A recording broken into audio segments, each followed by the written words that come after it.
saludamos en el amor de nuestro Señor Jesucristo. Este es el ministerio elgozodejehová.com, que semana a semana traemos una clase para edificación del pueblo de nuestro Señor Jesucristo. Hoy vamos a seguir estudiando la palabra, pero previo adoremos al Dios de la gloria. Adoremos. Sí, Señor. Alma mía adora, aunque me falten las fuerzas. Sí, Señor. Alma mía adora.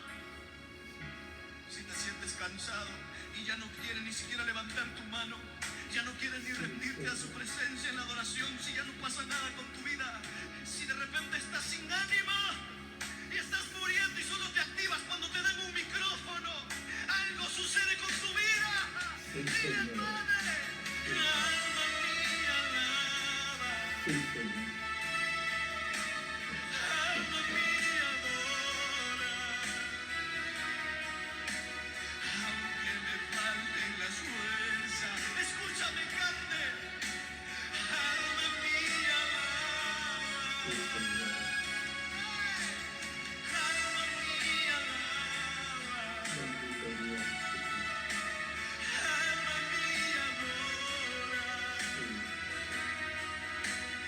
aunque me falten las fuerzas. Alma mía Sí, alaba. Señor. Levanta tus manos arriba y empieza a hablar. El enemigo no quiere que tú hables, no quiere que cantes, porque sabe que la adoración es poderosa para los hijos de Dios. Arriba, arriba, arriba, arriba, dile. Mi alma mía alaba. Alma mía adora, aunque me falten las fuerzas. Alma mía alaba. El salmista David decía, alma mía alaba, porque esta carne es rebelde. Esta carne no quiere adorar, no quiere alabar. Está cansada, está turbada.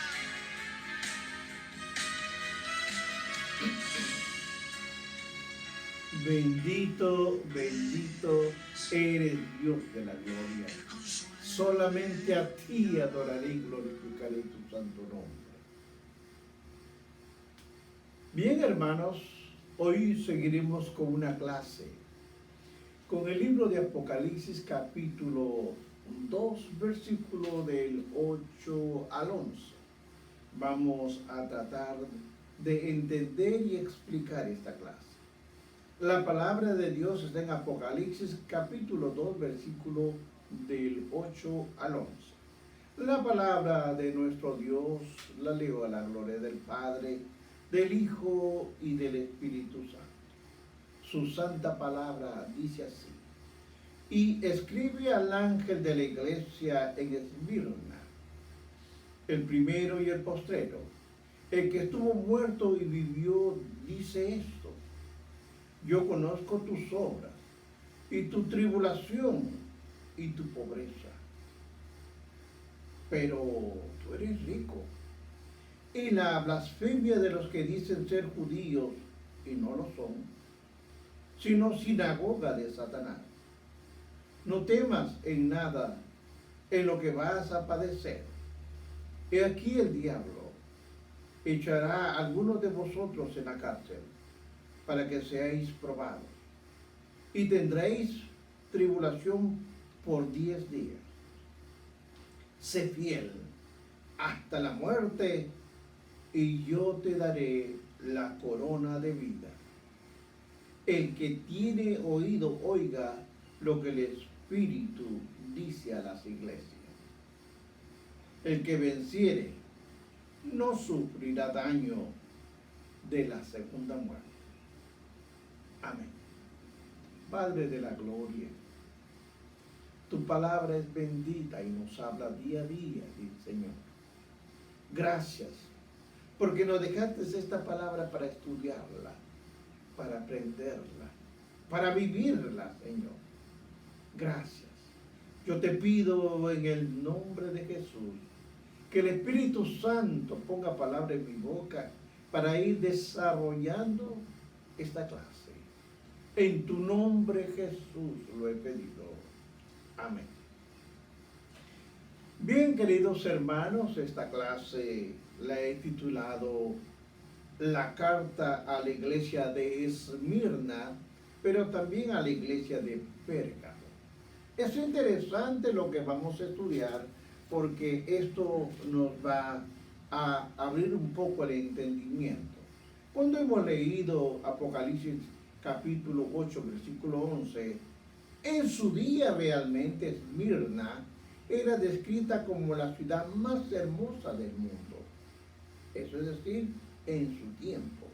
Esmirna estaba ubicada en una bahía del mar Egeo y recibía el nombre de corona de Jonía en el adorno de Asia. ¿Qué nombre se le había puesto a esta ciudad? La ciudad era rica realmente en arquitectura y cultura, era muy rica. Esmirna proviene de la palabra que se usa para especies de la mirra, que se usaba para embalsamar a los muertos. Usted recordará que los magos trajeron, sí, mirra a Jesús en su nacimiento, tal vez como una profecía de su muerte por toda la humanidad. Pero también hablemos que esto era un periodo que se asocia con la persecución del Imperio Romano, que se prolonga y en momentos se intensificó a fines del primer siglo, hasta el año 313 después de Cristo. Aproximadamente es las fechas que estoy dando. Juan está escribiendo una carta que sufre. Hay una pregunta aquí. ¿Qué se escribe a un auditorio, a una iglesia como esta? Normalmente uno busca animar a los que están pasando por pruebas, tribulaciones severas, para percibir, para que ellos continúen en su fe y recobren fuerzas, observando ciertos modelos históricos, es decir, a otros que han vencido. De este modo, en los versículos 8 y 9 aparecen varios. Hemos hecho que inspirar confianza. Ahora, vamos a observar, vamos a explicar un poco todo esto. Primero, nuestro Señor sabe dónde está su pueblo, los que están sufriendo y su límite para soportar el sufrimiento, y los exhorta para que trabajen con fidelidad. Segundo punto a observar, quien anima a los que sufren. Él ha tenido que enfrentar las pruebas máximas y vencer. Me refiero a Jesucristo. Cada creyente es un posible triunfador.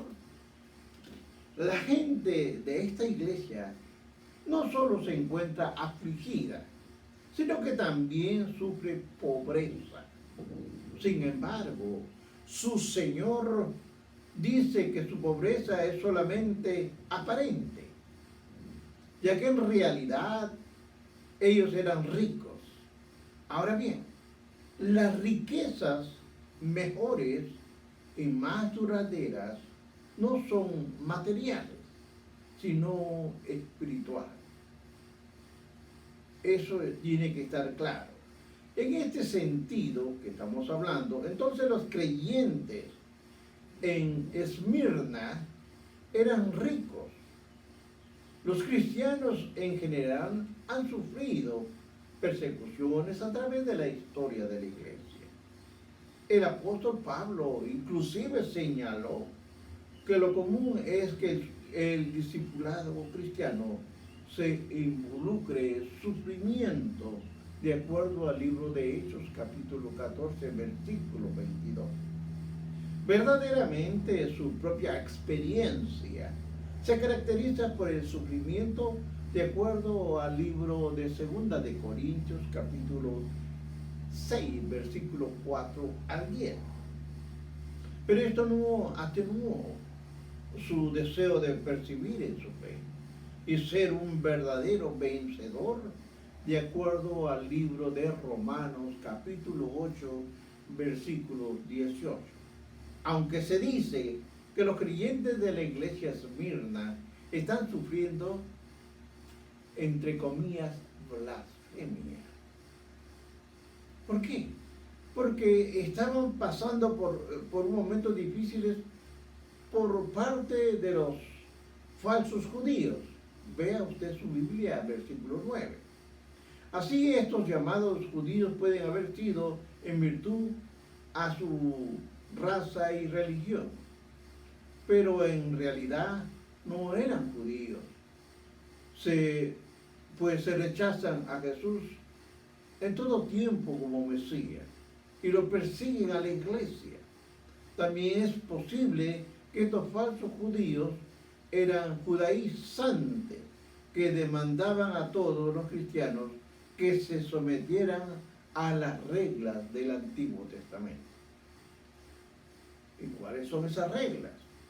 Tales como la circuncisión, sus días de fiesta, privarse de ciertos alimentos, etc.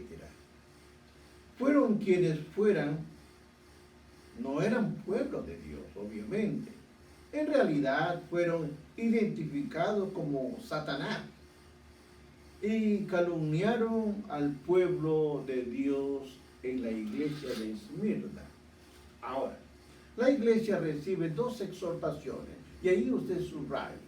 La iglesia recibe dos exhortaciones muy especiales y una idea general de lo que se espera del futuro inmediato, de acuerdo al versículo número 10.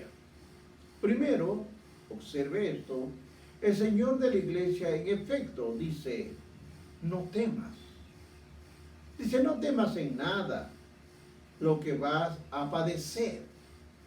He aquí el diablo echará de vosotros a la cárcel para que seáis probados y tendréis tribulación por 10 días.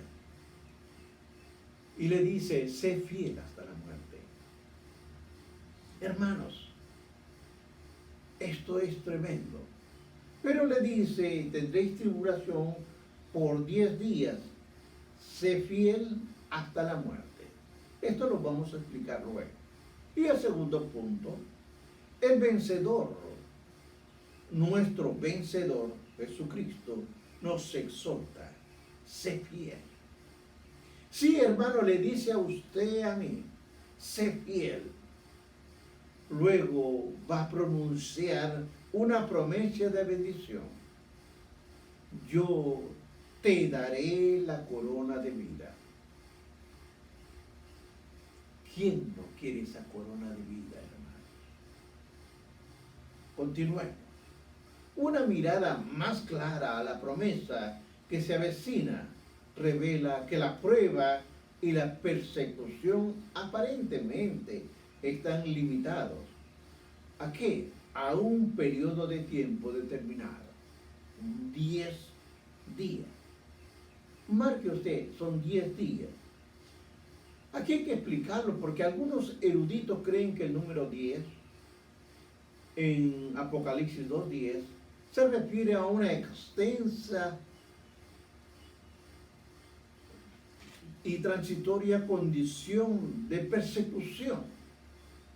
Eso es lo que él dice, el número 10, eso es lo que se refiere a una intensa pero transitoria condición de persecución.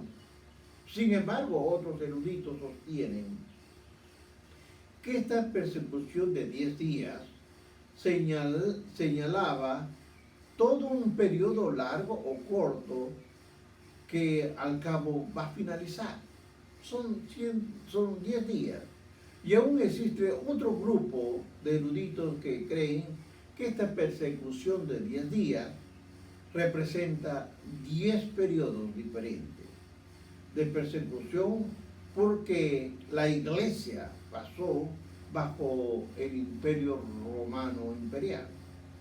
Desde la última parte del primer siglo, sí hermano, desde la última parte del primer siglo hasta el año 303 después de Cristo.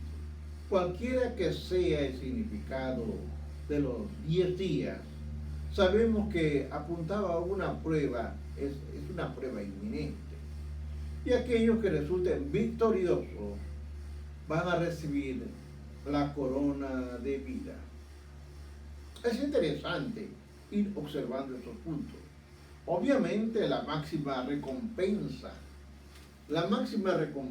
a los creyentes fieles es una corona de vida y una vida eterna en la presencia de Dios, una presencia en Jesucristo. Ahora, hay una mención de una tribulación de 10 días.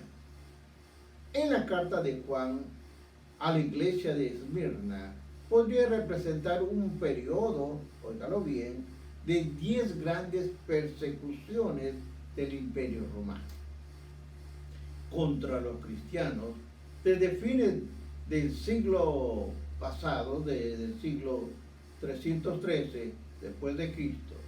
Ciertamente esto fue un periodo marcado por la intolerancia hacia el cristianismo y que finalizó con el edicto de Milán, la cual trajo paz a todo el dominio imperial. Trajo paz. Por otra parte, introdujo un periodo marcado por condiciones del todo diferentes, así como la iglesia sufriente. Ahora bien, en un segundo periodo luchó por una vida. El siguiente periodo se va a caracterizar por una extensa tolerancia, en que la iglesia gradualmente se funcionó, significa en unir varias cosas. Pero tenga usted en cuenta este detalle. Con el mundo secular ellos estaban, del cual formaron parte, pero al hacerlo perdió la pureza y la visión que le habían caracterizado. Tenga cuidado, iglesia, pastor, tenga cuidado, porque comenzaron bien y terminaron mal. Ahora entro a estudiar la carta a la iglesia de Pérgamo, en Apocalipsis capítulo 2, versículos del 12 al 17. Y su palabra se lee.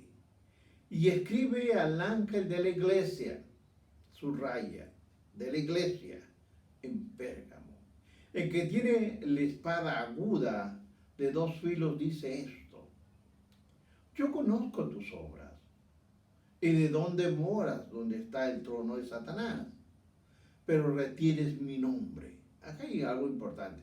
Pero retienes mi nombre y no has negado mi fe. Ni aun en los días en que Antipas, mi testigo fiel, fue muerto entre vosotros, donde moras, Satanás. Pero tengo unas pocas cosas contra ti. Y que tienes ahí a los que retienen la doctrina del Balaam, que enseñaba Balac a poner tropiezo ante los hijos de Israel, a comer cosas sacrificadas a los ídolos y a cometer fornicación, y también a los que retienen la doctrina de los Nicolaitas, la que ya yo aborrezco. Por tanto, arrepiéntete, pues si no vendré a ti pronto y pelearé con ellos con la espada de mi boca. El que tiene oído, oiga lo que el Espíritu dice a la iglesia. Al que venciere, marque usted, daré de comer del maná escondido, y le daré una piedrecita blanca y una piedrecita blanca en cuyo nombre, el cual ninguno conoce, sino aquel que lo recibe. Sí, hermano, aquella piedrecita blanca va a tener un nombre. Ya usted no se llamará María nunca más, sino un solo nombre. Porque cuando se llamen un nombre, van a aparecer muchos que van a levantar la mano y decir, tal vez me llaman a mí. No, van a tener ahora en esa piedrecita blanca, van a tener un nombre que solamente lo va a conocer usted, que lo recibe, y el Señor que se lo entregó. Ahora, la ciudad de Pérgamo, a pesar de no ser tan importante comercialmente como el caso de Efeso o Esmirna, era más importante como centro político y religioso.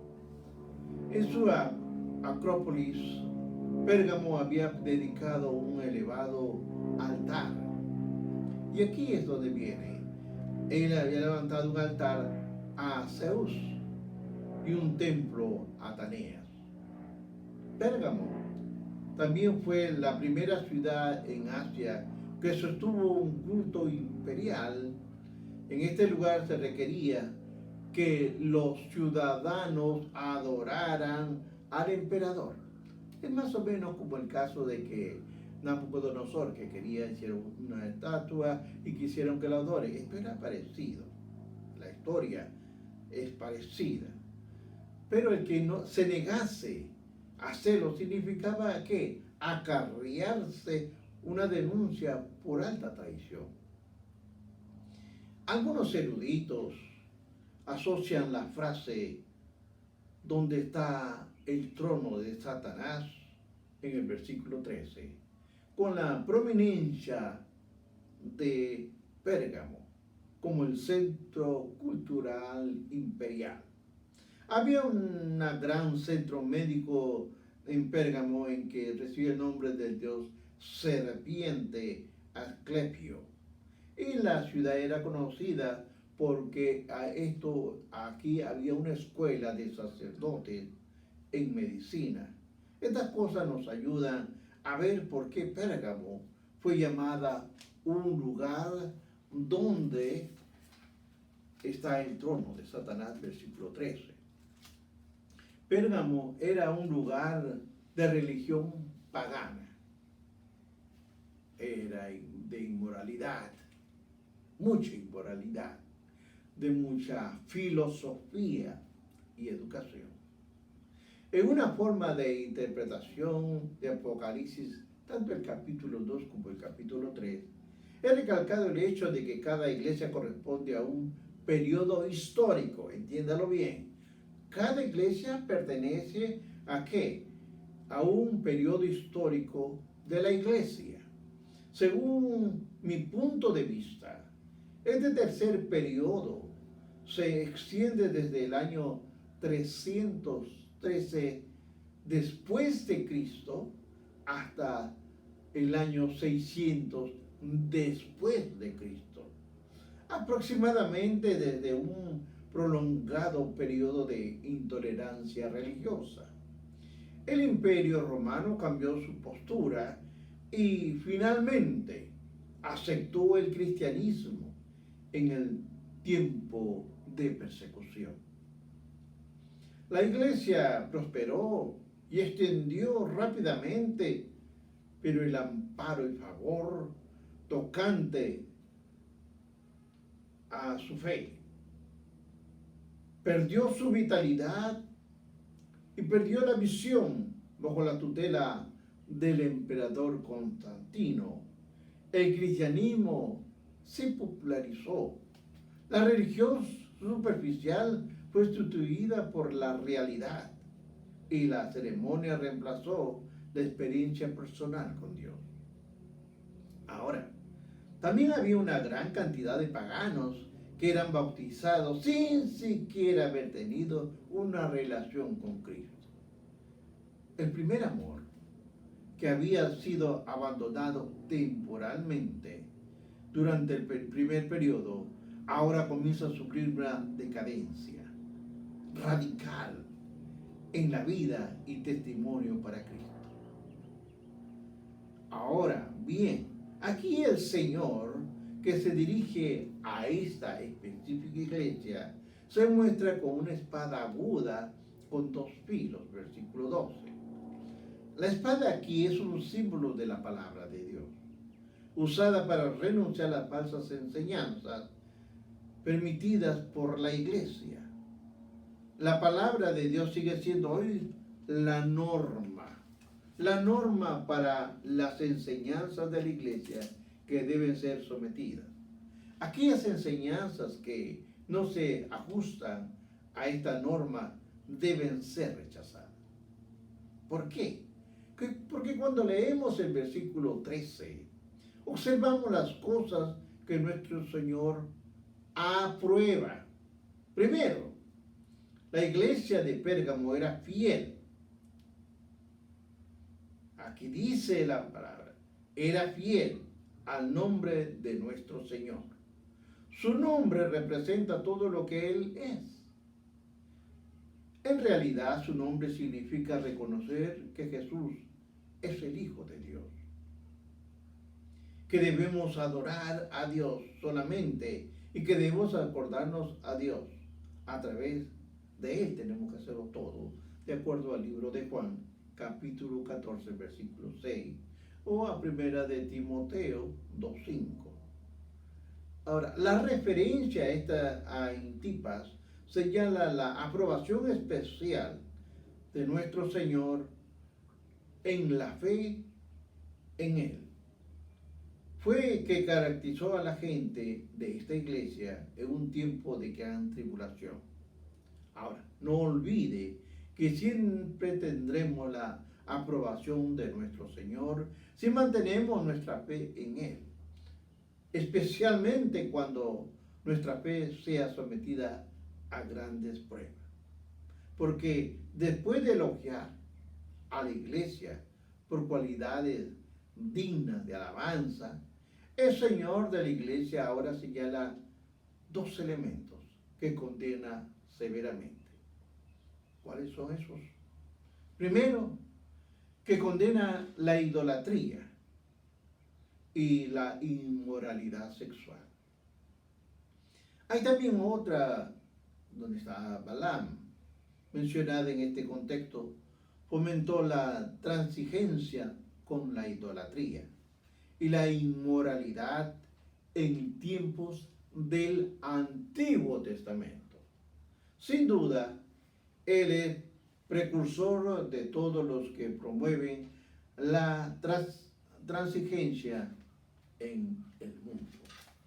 Ahora, cuando yo veo el versículo 14, al entender claramente que cuando alguien come alimento sacrificado a los ídolos, a sabiendas, tal persona es culpable de acto de idolatría. Esta comida realmente indica que la persona se adhiere a la creencia de que aquellos ídolos suplen tanto las necesidades espirituales como las físicas. Mire usted cómo va cambiando. Ahora observemos esto. Durante el periodo de Pérgamo fue cada vez mayor el número de imágenes. Le iban poniendo ciertos santos y se decía que se le ponían estas imágenes a las iglesias para recordar a la gente que debían adorar a Dios. Pero siempre ha existido el peligro de que la presencia de tales imágenes capte la adoración de la gente, o bien las induzca a adorar a los santos. Estas imágenes representan, antes que que a todos nada. Ellos dicen que lo pusieron para simbolizar que no se olviden que tenemos que adorar a Dios vivo. Nunca nada debe desviarnos de Él como objeto de nuestra adoración. Segundo punto, que Jesús condena es haber retenido las enseñanzas de los nicolaitas, el versículo 15. Tanto el apetito físico como aparecen indisciplinados en esta iglesia, la cual existe en un tiempo de relajamiento espiritual. En el versículo 16, Jesús llama a la gente de Pérgamo a que se arrepienta de estas cosas que Él ha condenado. Si ellos no se arrepienten, Él luchará con la espada de su boca. La palabra de Dios, Jesús todavía nos advierte ahora en este tiempo. Porque hay muchas iglesias diversas, cada uno tratando de impresionar a las personas. Eso obviamente no impresiona a Dios. Diga la verdad, que es la palabra de Dios. En este versículo, que nos dice que es terrible, debe ser que el Salvador de la iglesia, oiga bien, el Salvador de la iglesia se convierta en su destructor de esta iglesia. Ahora, la clave para restaurar este equilibrio espiritual se encuentra en un arrepentimiento genuino. Observemos el versículo 17. Se prometen algunas recompensas para el vencedor en la iglesia de Pérgamo. Se le promete el maná escondido y una piedrecita blanca. El maná escondido es el alimento espiritual. Sí, hermano, que aún recibe al participar de Cristo. Se piensa, oiga bien, le estoy hablando, se piensa que la piedrecita blanca representa la exculpación de todo pecado, en contraste con una piedra negra que representa la condenación. Sí, hermano, la condenación que quien la recibiera, como un veredicto de un tribunal judicial. El vencedor, en una forma, lo hace totalmente libre de pecado. La persona es justificada por la fe en Jesucristo y es exonerada de sus pecados ante el trono de Dios. Concluyo esta clase. Las características de la iglesia de Pérgamo, y esto tienen que tenerlo presente, parecen representar la iglesia en el periodo que abarca desde el año 313 después de Cristo hasta el año 600 después de Cristo. Es un aproximado. Nuevamente les voy a recalcar que esta no es sino una aproximación a la medida del tiempo que ocupan cada periodo de la iglesia. Sigamos estudiando, sigamos reflexionando, entremos más a las profundidades de Dios. Dios lo bendiga.